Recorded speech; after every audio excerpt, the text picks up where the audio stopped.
Sir, गजा अमन मुआहदा हो चुका है, उस पर दस्तखत हो चुके हैं, सदर ट्रंप भी वहाँ पर मौजूद थे। पाकिस्तान को बड़ी पजीराई मिली है, वहाँ पर वाहिद पाकिस्तानी मुल्क है जो 28 मुल्कों में जिन्होंने वहाँ पर खिताब किया, बाकी सालसीन ने खिताब किया था और वहाँ पर पाकिस्तान की बड़ी तारीफ भी हुई। क्या गजा अमन मुआहदे में जो वहाँ पर पीस प्रोसेस होगा उसमें पाकिस्तान को कोई बड़ी जिम्मेदारी मिल सकती है? बिस्मिल्लाहिर्रहमानिर्रहीम। मियां शाहिद साहब, thank you very much for the invite, और एयर मार्शल साहब को मेरा बहुत सलाम। देखिए, पाकिस्तान अल्हम्दुलिल्लाह आज एक सेंट्रल स्टेज पे है जी। पाकिस्तान इस वक्त जो दुनिया है एक असर्टिव और डिसाइसिव पाकिस्तान के साथ बातचीत कर रही है। पाकिस्तान का देखिए, अरब मिडल ईस्ट का जो भी कॉन्फ्लिक्ट है वो उसका स्पिल ओवर जो है वो पाकिस्तान को भी बुरी तरह अफेक्ट करता है, और गाज़ा के साथ पाकिस्तान के लोगों की जो फ़लस्तीन का इशू है उसके हर पाकिस्तानी का एक एफिलिएशन है जी उसके साथ। तो ये एस्पायरेशन ऑफ पीपल के जो है ना वो इतनी ज़्यादा अटैच है कि हर गवर्नमेंट का एक उसके ऊपर एक प्रेशर समझ ले, या एक जिम्मेदारी, मैं कहूँगा प्रेशर नहीं कहूँगा, जिम्मेदारी रहती है कि वो इस तस्वीर में एक अहम रोल अदा करे और एक इसको लॉजिकल एंड तक पहुँचाए जो जस्टिस जिसमें नज़र आता हो।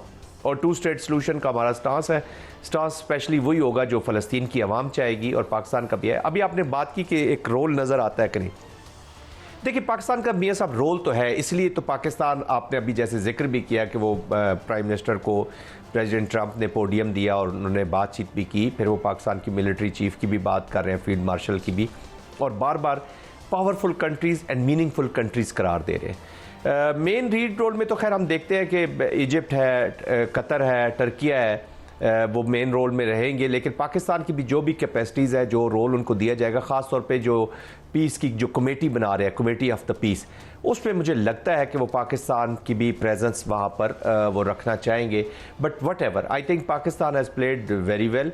जो भी रोल दिया जाता है, ख़ास तौर पे जो भी पीस की तरफ या टू स्टेट सोल्यूशन की तरफ या इस मुआहदे की जो नुकात है उनको इंश्योर करने में पाकिस्तान अगर वहाँ पर मौजूद होगा तो मीनिंगफुल होगा, उसकी आवाज़ सुनी जाएगी, डायरेक्ट कम्युनिकेशन में होगा, और मैं लाइकली देख रहा हूँ कि कुछ ना कुछ रोल ज़रूर वो पाकिस्तान को देंगे जी इस कॉन्टेक्स्ट में। बिल्कुल ठीक है सर। एयर मार्शल साहब, मैं आपसे सवाल करूंगा अफगानिस्तान के हवाले से, हम दोनों मौज़ूआत को जो है वो साथ साथ लेके चलेंगे।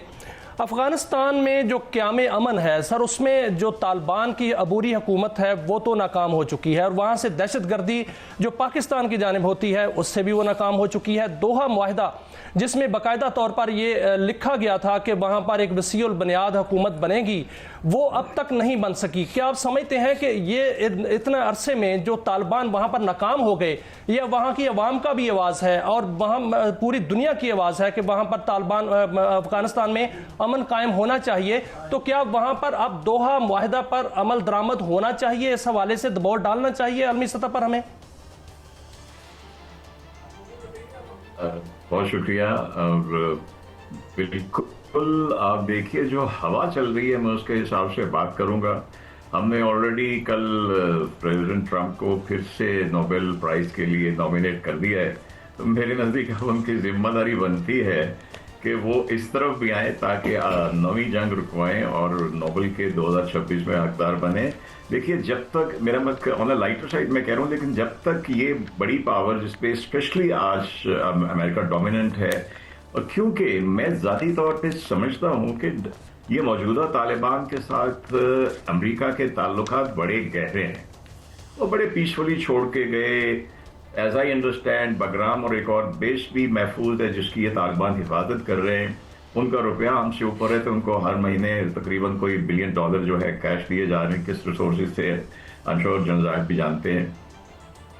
तो आई थिंक इनको प्रेशर डालना पड़ेगा, और जब तक ये प्रेशर नहीं पड़ेगा उस वक्त आपने बिल्कुल सही कहा, तालिबान की ये वाली हुकूमत नाकाम हो गई है इस तरह से कि ना इसने अपने लोगों का ख्याल रखा है, ना इसका मेरे नज़दीक पूरे अफगानिस्तान के ऊपर उस तरह से कंट्रोल है जिस तरह 9/11 से पहले मुल्ला उमर जो थे, जब उनके तालिबान थे उनका कंट्रोल था, एक स्ट्रीट के ऊपर उनका कंट्रोल था, बारिंग कुछ एरियाज जो दूसरी साइड के थे, दोस्तों वगैरह के उस साइड के थे। तो आई थिंक ये बहुत ज़रूरी है कि जब अब हमारे मिडल ईस्ट में एक तरह से पीस हो चुका है, जैसा भी है, वो तो आगे देखेंगे कि 20 नकात में से कितने नकात पूरे होते हैं। इमीडिएट रिलीफ तो था कि वहाँ पे जंग बंदी हो, लोगों को खाना मिले, रिकंस्ट्रक्शन हो। तो अब आई थिंक मुझे यकीन है कि America will take a notice of it, और बिकॉज ये कनाइविस जो हुई है इंडिया की, ये हमारे लिए अच्छी नहीं है। हमारे दोनों तरफ दुश्मन बैठा हुआ है।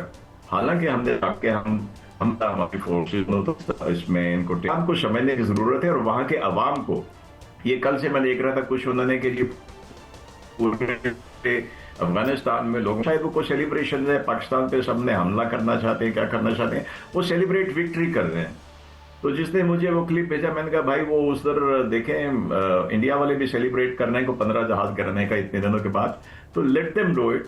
और फाइनली मैं कहूंगा कि yes, Americans will have to intervene, China will have to help us, और सऊदीया के साथ जो हमारा एग्रीमेंट हुआ है उसके बाद सऊदीया की भी है। आपने देखा टेंशन हुई तो सऊदीया ने सबसे पहले जो है इसके ऊपर तशवीश का इजहार किया था, फिर कतर ने किया, ईरान ने किया।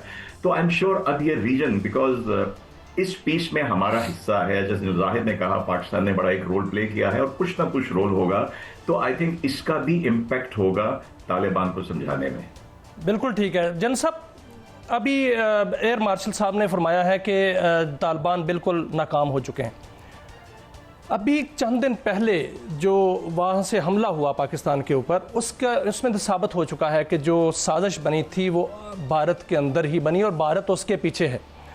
सर, क्या अब 19 जो चौकियों पर हमला किया गया से जो है वो पाकिस्तानी झंडे लहराए गए हैं, अगर अफगानिस्तान बाज नहीं आता तो क्या आप समझते हैं कि ये बात आगे भी बढ़ सकती है फिर उसके बाद, और बहुत से ऐसे इलाके जो कि मौजूद हैं और वहां पर भी पाकिस्तानी झंडा लहराया जा सकता है? देखिए मियां साहब, दो चीज़ें मैं ज़रा करेक्शन ज़रूर बात करना चाहूँगा अपनी तरफ से। एक तो ये है कि ये कोई तालिबान जो है ये अफ़गानिस्तान की गवर्नमेंट नहीं है जी, this is a Taliban regime. और गवर्नमेंट एक all inclusive intra Afghan dialogue के बाद एक गवर्नमेंट इस्टेब्लिश होनी थी जो 2021 में जो एक्चुअल मुआहदा था, तो वो जब तक वो इस्टेब्लिश नहीं होती, ये डेमोक्रेटिक गवर्नमेंट नहीं है। ये एक तालिबान रजीम है जो बेबीज़ ऑफ द कॉन्फ्लिक्ट जो है वो इस पर पहुँचे हुए हैं। एक वॉर की बाय प्रोडक्ट गवर्नमेंट है, एक सेटअप बैठा हुआ है, नंबर 1। नंबर 2, ये चौकियों पर हमला नहीं किया जी। पाकिस्तान ने किसी अफ़गान चौकी पर हमला नहीं किया। पाकिस्तान ने हर उस टेररिस्ट लॉन्च पैड पर हमला किया है जहाँ से पाकिस्तान के ख़िलाफ़ TTPs और ये फ़ितरा अल-ख़वारिज और तालिबान की कोलैबोरेशन से इंडिया स्पॉन्सर स्टेट की प्रॉक्सी के जो क्लाइंट्स हैं वो लॉन्च किए जाते थे। आई थिंक पाकिस्तान, देखे आपके पहले सवाल के जवाब मैंने कहा था कि दुनिया इस वक्त एक असर्टिव और डिसाइसिव पाकिस्तान, वो जो गो मगो की कैफियत होती थी ना हमारी जी, भाईचारे वाली, हमारे ब्रदर, हमने कुर्बानियाँ दी, हमने 40 लाख माजरीन को रखा। तो I think these should be the stories of the past. Recalibrate करने की ज़रूरत है। अभी करेक्शन का अगर अपॉर्चुनिटी मिली है तो I think there shouldn't be any confusion in the state. Pakistan अपने इंटरेस्ट के लिए, और हर स्टेट की तरह पाकिस्तान अपने इंटरेस्ट के लिए, उसको गार्ड करने के लिए all elements available, elements of national power available at the with the state, उनको यूटिलाइज करेगा। और military is an important component. और ये झंडा लहराने शहराने वाली बात इज़ समथिंग एल्स। उस वक्त एग्जूबरेंस में होते हैं, जवान जाते हैं, वो एक झंडा लहरा देते हैं। एक्चुअली वो अपना शो करता है कि we have the capacity, we have the capability and now the state has the will. तो जहाँ से भी लॉन्च होंगे, जो भी टेररिस्ट सेंटर्स होंगे, जहाँ से उन लोगों को ट्रेन किया जाएगा, अभी रिस्पॉन्सिबिलिटी जाएगी ऑफ कोर्स प्रॉक्सी स्पॉन्सर और उन क्लाइंट्स के ऊपर जो इसमें शामिल हो रहे हैं। पाकिस्तान विल एंगेज देम जी। बिल्कुल ठीक है एयर मार्शल साहब, मैं इसी बात को जो है वो आपकी तरफ ले जाऊंगा। अभी इंडियन मीडिया जो है उनकी तरफ से खबर आ रही है, जो कि वो झूठ ही बोलता है और प्रोपेगेंडा करता है। उनकी तरफ से ये खबर आ रही है कि हो सकता है कि अफगानिस्तान की जानिब से पाकिस्तान पर पेशावर के इलाके में जो है वो हमला किया जाए और आज रात हमला हो सकता है। क्या ऐसा मुमकिन है कि अब जो तालिबान हैं वो दोबारा ये जिसारत करें? और दूसरा ये कि अगर ऐसा हुआ तो पाकिस्तान क्या रिस्पांस करेगा दोबारा? पाकिस्तान का रिस्पांस तो भारत ने भी देख लिया और अफगानिस्तान ने भी देख लिया। पाकिस्तान अब वो पुराना पाकिस्तान नहीं है जहां पे आप इंतजार करते थे कि रोज कैजुअलिटीज हो। हमने वेस्ट ईस्टर्न साइड के ऊपर तो फौरी तौर पे रिएक्ट किया और इंटेंसिव हमने रिएक्शन शो किया और फिर बुनियाद मखसूस का सारी दुनिया ने उसका नतीजा देख लिया। और जब अभी इन्होंने किया, बिकॉज एनफ इज एनफ। हमारे ये जैसे जनरल साहब ने कहा, इसकी फायरिंग की आड़ में ख्वारिज को अंदर भेजते हैं और उसके बाद ये धमाके कराते हैं।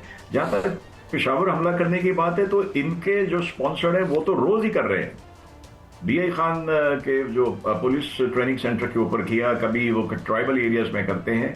तो अगर वो करेंगे तो आई एम श्योर, मुझे यकीन है कि हमारी जो सियासी और मिलिट्री क़यादत है उसका बड़ा जोरदार और भरपूर जवाब देगी और देना चाहिए।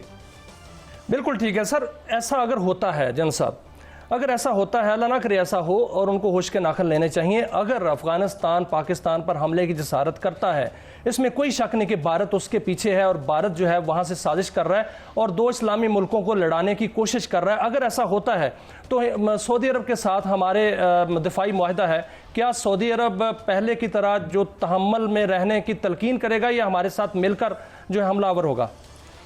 देखिए, इस वक्त भारत की तरफ से और जो अफ़गानिस्तान का कोलैबोरेशन हमें नज़र आ रहा है और जो लाइकली वो दोनों एस्पेक्ट्स पे हमला करेंगे पाकिस्तान के ऊपर, एक तो मिलिट्री डोमेन में भी और दूसरा आइडियोलॉजिकल डोमेन में भी। अगर उनका जो विज़िट हो रहा है अभी मुत्तकी साहब का देवबंद का जो उन्होंने विज़िट किया है, तो ये वो फॉल्ट लाइन है जिसको वो एक्सप्लॉइट करना चाहते हैं जी। और पाकिस्तान के अंदर भी इस तरह के ख्यालात वाले लोग मौजूद हैं, तो वो उस डिवीजन पे हमला करो, वो तो है नज़रियाती जो हमारी हिफाजत करनी है जी। That's why whole of a nation approach अपनाने की जरूरत होगी। As far as military is concern, तो I think Pakistan military is balance. उन्होंने अपनी विल भी शो कर दी और बिल्कुल क्लियर मैसेजिंग कर दी है कि इनफ इज़ इनफ। हमने पीस को जितना चांस पाकिस्तान ने दिया, दुनिया में कोई स्टेट इतना पीस को चांस नहीं देती। हमने अपनी पोलाइटी को, हमने अपनी सोसाइटी को, हमने अपना सोशल फैब्रिक, हर चीज़ तबाह कर ली, अपनी इकॉनमी तबाह कर दी, और वो भी एक ऐसे मुल्क के हाथों जिसका टोटल 30% मेरा ख्याल में वो अपना रेवेन्यू पैदा करते हैं जी, वो भी एग्री वेस्ट है। 70% वो more than 70% they are dependent on the aid जो बाहर मुल्कों से उनको आती है। अमेरिकन अभी भी, जैसे अभी एयर वाइस मार्शल साहब फरमा रहे थे कि अभी भी उनको पैसे भेज रहे हैं, मंथली उनको पैसे आ जाते हैं, उनको मिल रहे हैं, तो उसी एड पे डिपेंडेंट है रीजन। अच्छा, ये अफगानिस्तान अब वो वहाँ पे पोर्ट्रे ये कर रहे हैं कि जैसे पाकिस्तान को सिर्फ प्रॉब्लम, पाकिस्तान को प्रॉब्लम नहीं, इनको चाइना से भी प्रॉब्लम है। China as a problem with Afghanistan. आपने जो मॉस्को का अभी जो 7th सेशन का आपने देखा, जो डायलॉग हुआ, उसका आप एलामिये से अंदाज़ा लगा लें कि there are concern about this country. China की ETIM के प्रॉब्लम है, फिर यहाँ पे ईरान के इनके साथ प्रॉब्लम है, जैशुल अदल के प्रॉब्लम्स हैं वहाँ पे, उसके बाद सेंट्रल एशियन जो है ताजिकिस्तान वगैरह, इनके साथ इश्यूज आ रहे हैं, IMU के प्रॉब्लम्स हैं। तो this is becoming a franchise house जी, जहाँ पे फ्रेंचाइजेज पड़ी हुई है, and it is all economy which is related with terrorism. वो जो भी जेबें भरेगा इनकी, वो उसी के साथ हो जाएंगे। बाकी तो पाकिस्तान, देखें, पाकिस्तान को पता है कि हमारे वेस्टर्न बॉर्डर से और ईस्टर्न बॉर्डर से एक 3 prong स्ट्रेटजी के इंटरनल भी हो जाए, ये भी हो जाए, तो पाकिस्तान इज़ अल्हम्दुलिल्लाह बैलेंस। पाकिस्तान की मिलिट्री बैलेंस में है। जो गवर्नेंस के गैप्स हैं, ये जो अनगवर्नड एरियाज़ हैं, या जो हमारे जो डोमेस्टिक पॉलिटिकल इश्यूज़ हैं, आई थिंक हमें उस नैरेटिव को इमीडिएटली एड्रेस करने की ज़रूरत है, because the threat is not looming, it is implemented. ये थ्रेट तो उसकी इम्प्लीमेंटेशन हुई है, we are into the war, और आई थिंक हमें we have to put our house in order, और इसका रिस्पांस जो है वो हमें माउंट करना है। और as far as state is concern, they have decided कि नो मोर, वो हर दफ़ा की तरफ अब जो है ना अपने आप को बेवकूफ़ नहीं बनाया जाएगा। ठीक है सर, एक रिस्पॉन्सिबल स्टेट जिस तरह बिहेव करती है वैसे ही करेगी। बिल्कुल ऐसा ही होगा सर। पाकिस्तान ने हमेशा जिम्मेदाराना रोल प्ले किया है। एयर मार्शल साहब, मैं आपसे सवाल करूंगा और आखिरी सवाल करूंगा कि गजा माहदे पर अमल दरामद तो शुरू हो चुका है और वहां पर दस्तखत भी हो चुके हैं, इसके गारंटर मुल्क जो हैं वो मौजूद हैं और सदर ट्रंप जो हैं वो इसकी निगरानी करेंगे। आप क्या समझते हैं कि ये माहदा देरपा होगा और इसमें अमन जो है वो आएगा और इजराइल इसकी पासदारी करेगा? मेरी जाती राय में अगर हम हिस्टोरिकल पर्सपेक्टिव में देखें तो शायद ये देरपा नहीं होगा, लेकिन फर्क ये है कि गारंटर जो है, हालांकि पहले भी अमेरिका बड़े इस तरह के माहदे में रहे, लेकिन अगर आप देखें तो बहुत सारे माहदे हुए जब कोई एक अमेरिकन प्रेसिडेंट को 6 महीने रहते थे, 8 महीने रहते थे। अभी प्रैक्टिकली देखें तो डोनाल्ड ट्रंप को आए हुए 7-8 महीने में। देखिए, बेसिकली वो बिजनेसमैन है, इकोनॉमी मैन, और आप ये बात वो सही है, वो कहता है कि ओबामा ने और उन्होंने जंगें लगाई, मैंने जंगें खत्म कराई, he is right in that sense. तो देखिए, इसमें मेरी जाती राय में ये डिस्ट्रक्शन के बाद कंस्ट्रक्शन भी एक बहुत बड़ी कॉर्पोरेट माफिया है। तो अगर उस पर तक जाना है, और अभी से नाम आ रहे हैं अमेरिका के बड़े ह्यूज कंस्ट्रक्शन कंपनीज के, बिकॉज अभी reconstruction is one of the जो 20 पॉइंट्स हैं उसके अंदर ये शामिल है। तो मेरे ख्याल में कि ग्रेजुअली हमें देखना पड़ेगा। कुछ हद तक तो मुझे यकीन है कि मे बी अगले कोई 10-20 में से जो कम से कम 8-10 जो पॉइंट्स हैं जिसमें सीज फायर हो गई, फिर माइल्ड होल्डिंग ऑफ बॉर्डर्स हो गया, जिसमें इजराइल ने थोड़ा सा पुल बैक किया है, 53% अभी भी इजराइल के पास है गजा का। देन नेक्स्ट स्टेप में जो लिखा हुआ है कि 40% होगा रिमेनिंग। बहुत शुक्रिया एयर मार्शल साजिद हबीब साहब और जनरल रिटायर्ड जाहिद महमूद साहब, आप दोनों ने अपना कीमती वक्त जो है वो हमें दिया।